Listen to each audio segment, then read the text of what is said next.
In a world cluttered with information, where truth is power, Lawin Weekly News stands apart. We delve deeper, uncover facts, and bring stories to light. From political showdowns and economic triumphs to the pulse of the street and the heart of the community. We capture the moments that define us, stories that challenge, inspire, and transform. Tune in live Sundays 8 a.m. Central Standard Time and Sundays 6 p.m. Central Standard Time.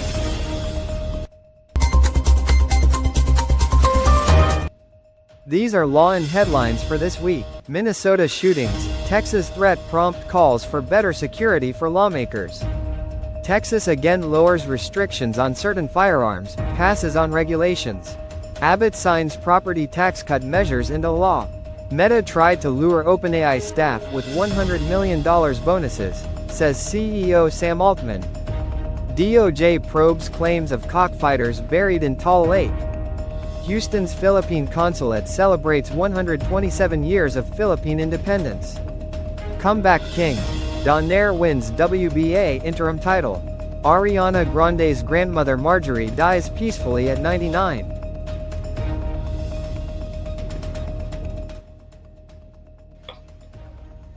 Good day, I am Neska, and tonight we bring you the latest stories in the United States of America, especially the state of Texas. So sit back, relax, and let Lawin Weekly News be your guide to the news that matters most.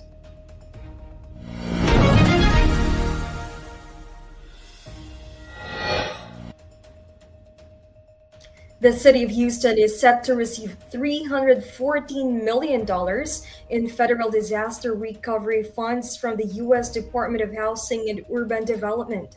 The funds are aimed at supporting recovery from the May derecho and hurricane burial.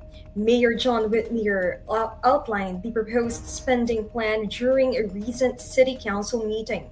Of the total, $50 million would go toward housing recovery, a top concern identified during public meetings. Another $150 million is allocated for public utilities, such as community centers and emergency shelters, while the remainder would support infrastructure repairs like water and sewage systems.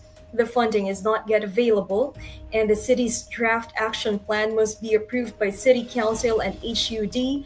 If approved, disbursements are expected to begin by spring 2026. The funds will be reimbursed to the city only after meeting federal spending guidelines. In the meantime, Houston plans to launch 2 new disaster assistance programs within 30 days to support residents still recovering from previous storms, including Hurricane Harvey.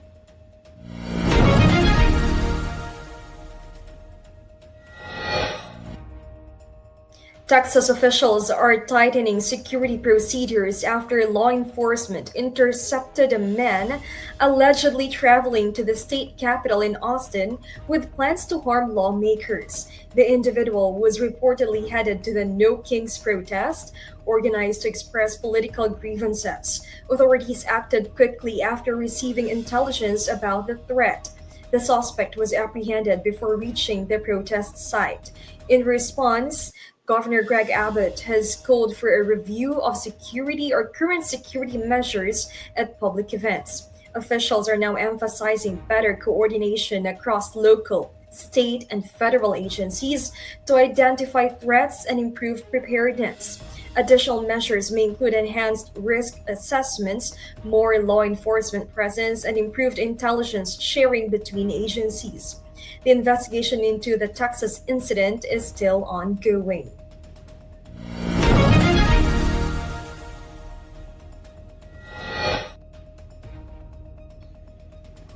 Texas lawmakers recently approved a series of bills loosening firearm regulations, notably legalizing short-barrel firearms without federal registration and considering measures that could allow teenagers to carry handguns in schools. These moves come amid warnings from a new study that links from permissive gun laws with increased firearms deaths among children. As the bills reach Governor Abbott, the public health community continues to express concern that such changes may lead to greater risks for youth. The outcome is expected to contribute to a heated statewide debate on balancing gun rights with public safety.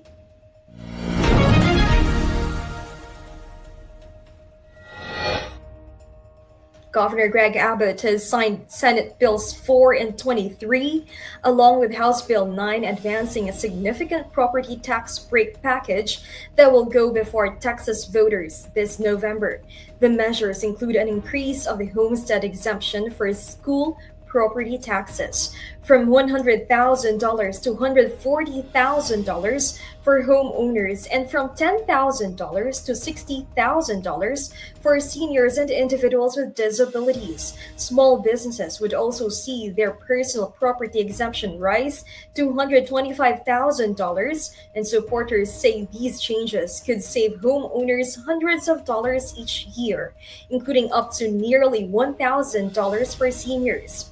The state would never or would cover any resulting revenue shortfall for schools, though some remain concerned about how local governments will manage their budgets. If approved by voters, this savings would take effect next year, marking one of the largest property tax relief efforts in state history. In a world filled with fleeting moments, there's beauty waiting to be captured. My name is Christian, and I specialize in immortalizing your most precious memories, from elegant weddings to vibrant events and timeless portraits. I'm here to make every moment unforgettable. Let me tell your story through the lens. Contact me today and let's create magic together.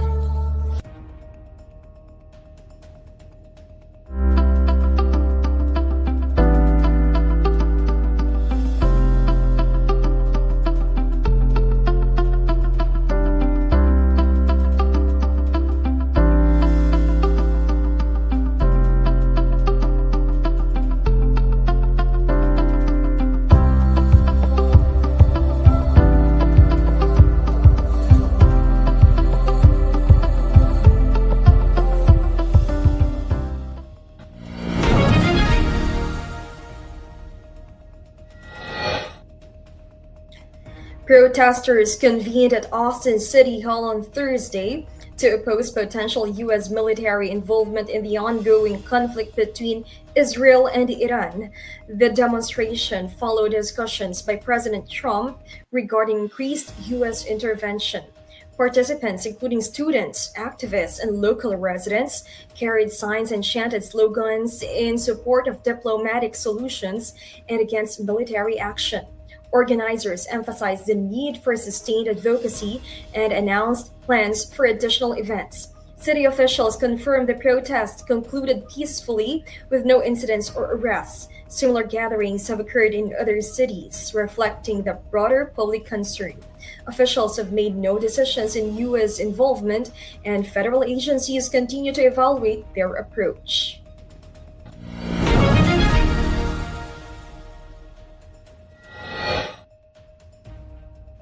A former firefighter returned to a familiar place on Thursday to mark a major milestone, his 95th birthday. Bob Johnson, the oldest living retiree of the Grand Prairie Fire Department, celebrated at Firehouse Gastro Park, a restaurant that now occupies the city's former fire station number 1.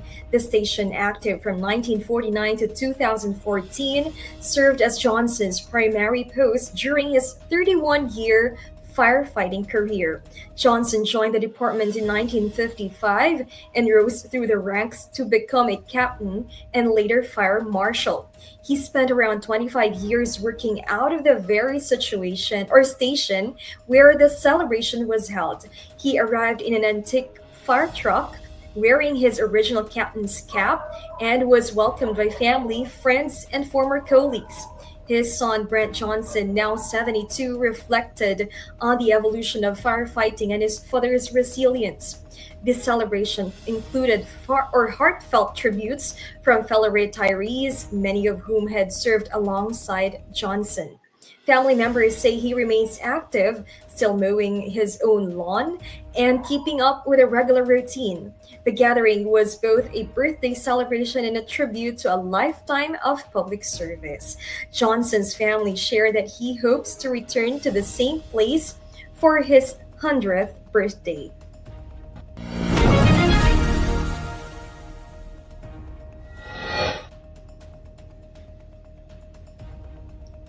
Gina Ortiz Jones was sworn in Wednesday morning as San Antonio's mayor, making history as the city's third female leader and its first Filipino American and first openly gay mayor. The ceremony also introduced a refreshed city council, including 24-year-old progressive organizer Rick Galvin, supported by the Democratic Socialists of America. Jones claimed victory in the June 7 runoff with about 54% of the vote under a new nonpartisan four-year term system. A former Undersecretary of the Air Force and two-time congressional candidate, she brings extensive public service experience to City Hall. Her administration inherits significant challenges: a projected $180 million budget shortfall, potential military job cuts from an army reorganization, and an ongoing investigation into flash flooding that claimed 13 lives. In her inaugural remarks, Jones emphasized transparency, accountability, public safety, and poverty alleviation. She attended a vigil for flood victims and pledged that the probe's findings would be made public.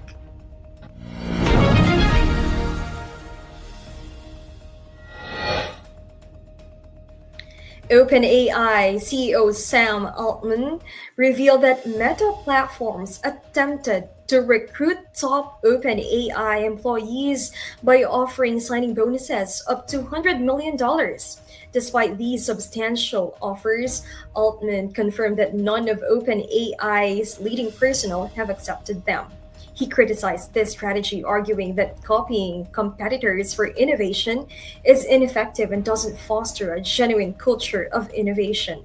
Altman likened the current tech talent competition to a professional sports free agency frenzy. Meta's efforts come amid its investment in Scale AI and the hiring of its founder, Alexander Wang, to lead a new superintelligence division. Meanwhile, OpenAI has also made strategic moves, notably acquiring IO, a startup led by former Apple design chief Johnny Ive, for $6.4 billion. The competition for AI talent intensifies as companies vie for skilled professionals to drive innovation in the rapidly evolving field of artificial intelligence. Tune into Legal Treats with attorney Eileen Ligote Dizon every Friday 6:30 p.m. Central Time. Get your weekly dose of legal knowledge, especially on family matters like divorce, child custody, child support, estate planning, probate and immigration. Engage in discussion by posting your questions or comments during the show. See you this Friday at 6:30 p.m. Central Time. That would be Saturday at 7:30 a.m. Philippines. Don't miss out. Journey to self-discovery and mastery. Be bold, why not? Season 6 with MJ Concepcion every Monday 8 p.m. CST. Don't miss out. Where every conversation is welcome at the table.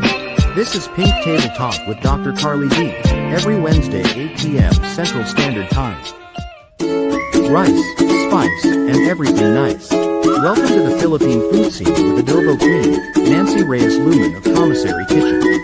Every Thursday 8 p.m. CST, Friday 9 a.m. Philippine time.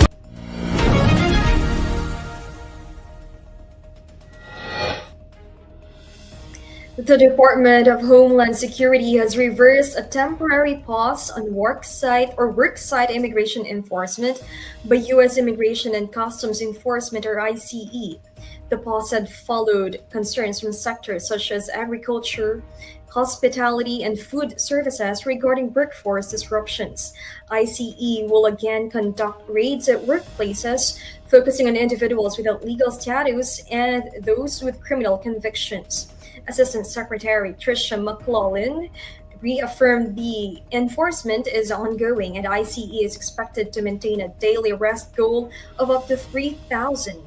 Industry groups report that recent enforcement actions have disrupted businesses and contributed to labor shortages, particularly in agriculture and hospitality sectors.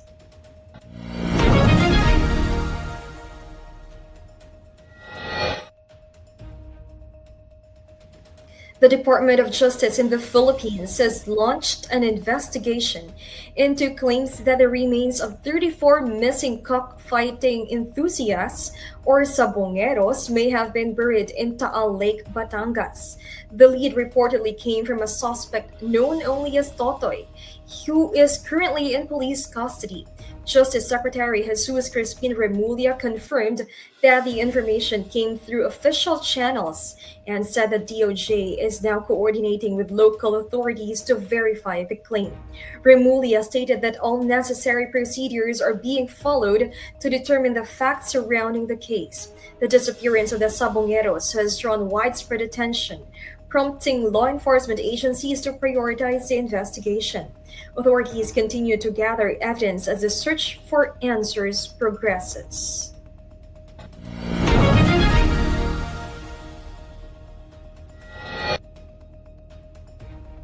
New Zealand has approved the limited medicinal use of psilocybin, allowing it to be prescribed in specific cases of treatment-resistant depression.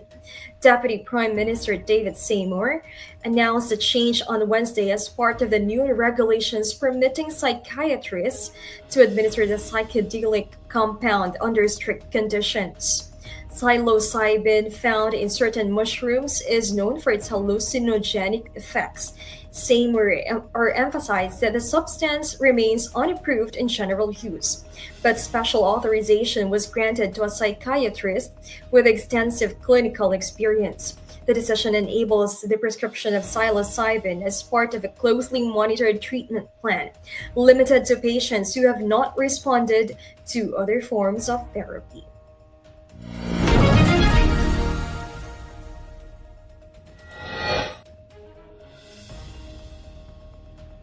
The Philippine Consulate General in Houston marked the 127th anniversary of Philippine independence with a dinner reception co-hosted with Philippine Kalayaan Houston or PKH, led by Dr. Clemente Logroño Jr., held at the historic Julia Addison building downtown. The event welcomed Houston Mayor John Whitmer, city officials, representatives from the U.S. State Department, the Consular Corps, and leaders of the Filipino-American community. The program emphasized themes of freedom, cultural pride, and international cooperation. Cultural performances featured singer Jaya Ramsey, the Carilagan Philippine Cultural Group from San Antonio, and a vocal ensemble led by Vicente Evangelista. The celebration concluded with Houston City Hall lit in the colors of the Philippine flag, symbolizing the strong ties between the Philippines and the United States. The event was a joint effort by the Consulate, PKH, community volunteers, and sponsors in honor of Philippine history and heritage.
The San Antonio Spurs are reportedly maintaining interest in acquiring Phoenix Suns forward Kevin Durant, though the organization has taken a cautious approach in ongoing trade discussions. While the Spurs are viewed as a potential destination, the team has not aggressively pursued a deal. Reports indicate that trade conversations have involved combinations of players and future draft picks, but no firm agreement has been reached. Spurs management is weighing the long term impact of any trade on the team's rebuilding strategy and future roster development. Meanwhile, Spurs rookie forward Victor Wembanyama has made headlines for a different reason. He is currently participating in a 10-day retreat at the Shaolin Temple in Zhengzhou, China. The training includes martial arts exercises, meditation, and immersion in the monastic lifestyle. Wembanyama, who recently completed his rookie NBA season, has been focusing on improving his physical conditioning and overall game during the off-season. The Shaolin training is part of a broader effort to enhance his strength, discipline, and versatility ahead of the upcoming season. The team expects Wembanyama to return in time for preparations leading into the NBA Summer League.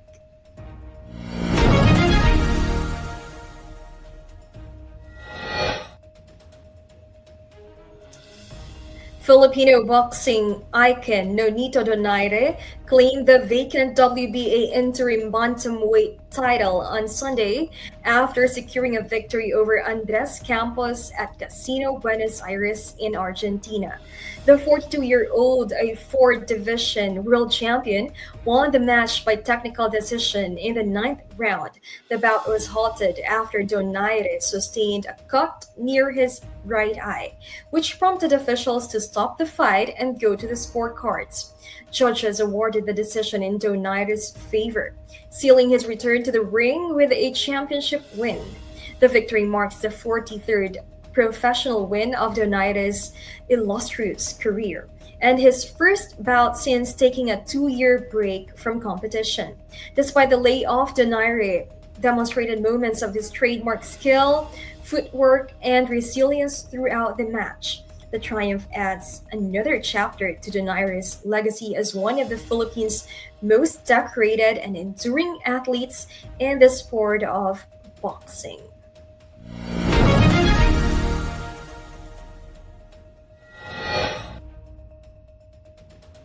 Ariana Grande is mourning the loss of her beloved grandmother, Marjorie Nona Grande, who passed away just 4 months before her 100th birthday. The family confirmed her passing on June 18th. Marjorie died peacefully at home, surrounded by close family members during her final weeks. She had been a cherished figure in Ariana's life and frequently appeared in interviews and public moments shared by the singer. In a statement, the family described their heartbreak over losing their matriarch and expressed deep gratitude for the time they shared with her. Marjorie's warmth and presence were central to many of Ariana's milestones, both personal and professional.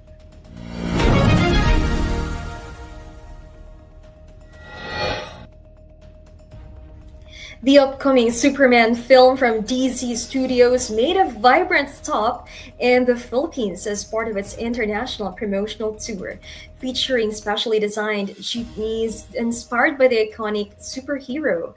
Each jeepney was customized in Superman's signature red and blue colors, complete with a flowing cape attached to the rear. The vehicles, tailored for the Philippine market, blended a symbol of local identity with one of the world's most recognizable fictional heroes. The jeepneys were used during media appearances and fan events to bring attention to the film's global release. The effort is part of DC Studios' strategy to connect with international audiences by incorporating regional cultural symbols into its promotional campaigns.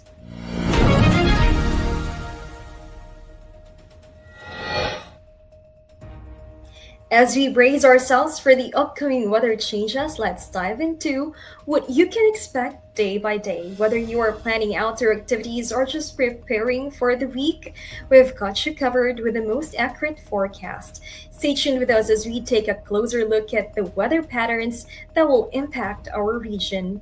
Remember, here at Lawin Weekly News, we bring you the clearest skies to the stormiest forecasts. Here is your Lawin Weekly News weather forecast in Houston, Texas. On June 22nd, Sunday, the high will reach 93 degrees Fahrenheit with a low of 78 degrees Fahrenheit.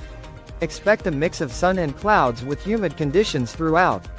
On June 23rd, Monday, temperatures will hit 92 degrees Fahrenheit with an overnight low of 77 degrees Fahrenheit. The day will stay humid with variable clouds and an afternoon thunderstorm. On June 24th, Tuesday, highs near 88 degrees Fahrenheit and lows around 76 degrees Fahrenheit. Humid skies with variable cloudiness and a scattered thunderstorm in the afternoon. On June 25th, Wednesday, expect 87 degrees Fahrenheit for the high and 76 degrees Fahrenheit for the low, increasingly humid and cloudy, with a thunderstorm likely. On June 26th, Thursday, highs around 85 degrees Fahrenheit and lows of 77 degrees Fahrenheit. The day will be mostly cloudy and humid, with storms possible in parts of the area. On June 27th, Friday, temperatures will reach 85 degrees Fahrenheit during the day and drop to 78 degrees Fahrenheit at night.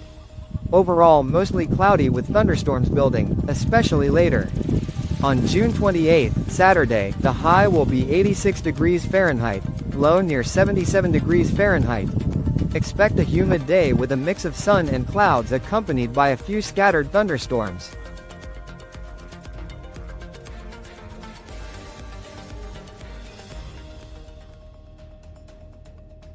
So those were the latest stories in Texas this week. I am Nesca Santina from Lawin Media Network. Have a great day. Lawin Weekly News. Tune in live Sundays 8 a.m. Central Standard Time and Sundays 6 p.m. Central Standard Time. Lawin Weekly News.